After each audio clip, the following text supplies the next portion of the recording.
रसमलाईच्या पाकासाठी इथे आपण 1.5 कप साखर घेतली आहे. हे बघा, हा अर्धा आहे आणि हा 1 आहे.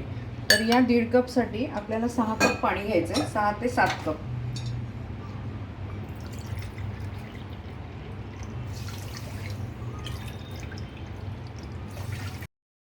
आपण हे ठेवूया गॅसवर आणि आता गॅस चालू करूया.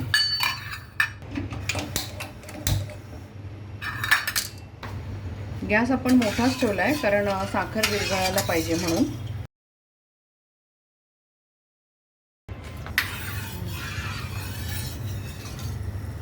आपली साखर चांगली विरघळली आहे. हा आपल्याला 1 तारी करायचा नाही आहे. 1 तारीच्या थोडंसं अलीकडे, म्हणजे थोडा चिकट झाला पाहिजे. कारण जर घट्ट झाला तर त्याच्यामध्ये आपल्याला पाक शिरणार नाही रसमलाईमध्ये, आणि जर पातळ झाला तर मग एकदमच त्याचंही पाणी, हे पाणी अजून पाणीदार होईल, ते पानसट. त्यामुळे थोडासा आपल्याला 1 तारीच्या जवळ आला की मग आपल्याला गॅस बंद करायचा आहे.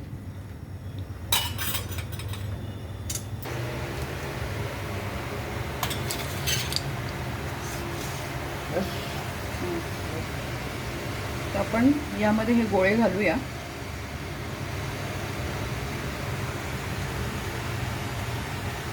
गॅस आपण फुलच ठेवलेला आहे आणि तो फुलच ठेवायचा आहे.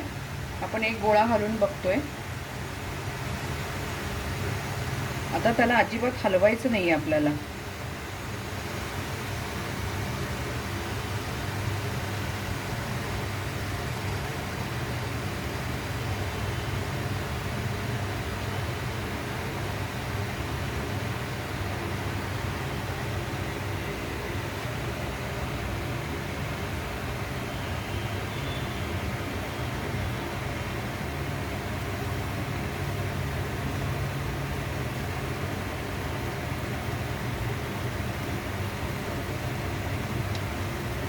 इथे आपण सगळे गोळे टाकले. आता आपण यांना छान उकळी देऊ आणि गॅस आपल्याला फुलच ठेवायचा आहे. तर यावर ठेवणार आहोत आपण झाकण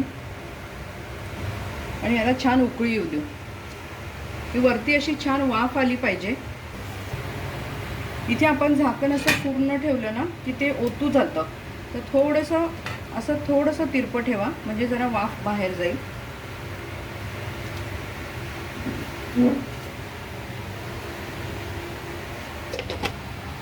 हे बघा किती छान फुगलेत हे.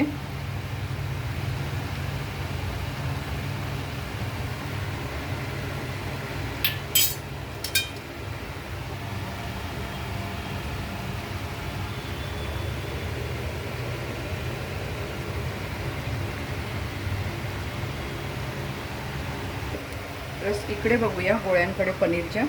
इतकं नाजूक आहे ना ते, एकदम आपल्याला नाजूक हाताने ते उलटे करावे लागतात. माझी कढई आहे लहान.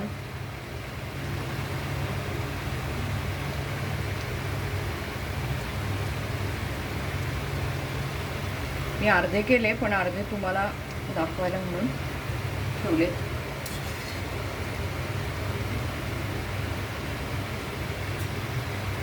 अतिशय सुंदर झाली आपली रसमलाई, कारण गोळेच एवढे सॉफ्ट झालेत ना.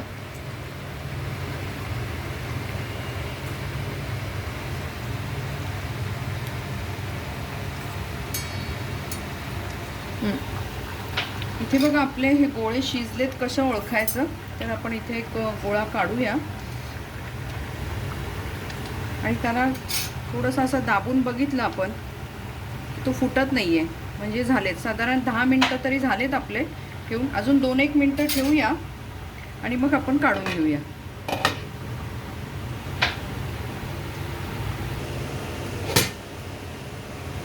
हे बघा, इथे अशी पूर्ण वाफ आपली जमा झाली आहे ना, म्हणजे आपले आता हे झाल्यातच जमा आहेत. 10-11 मिनटं झालेत आपले.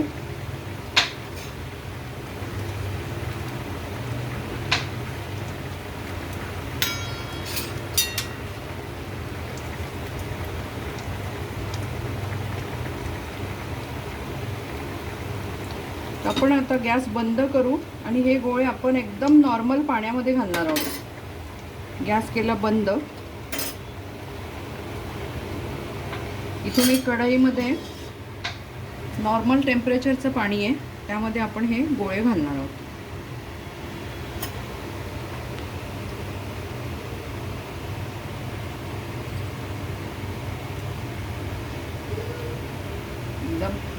नाजूक हातानेच काढायला पाहिजे ते, नाही? बस काढले एवढे बस.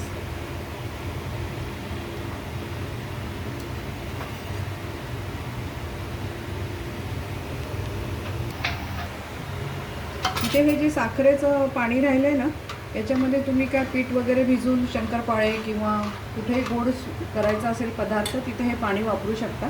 कारण आपण घरातच यूज केलेलं आहे आणि त्याच्यात काही दुसरं नाही आहे, चांगलं पाणी आहे. त्यामुळे हे वापरण्यामध्ये, स्वयंपाकामध्ये वापरू शकतो आपण.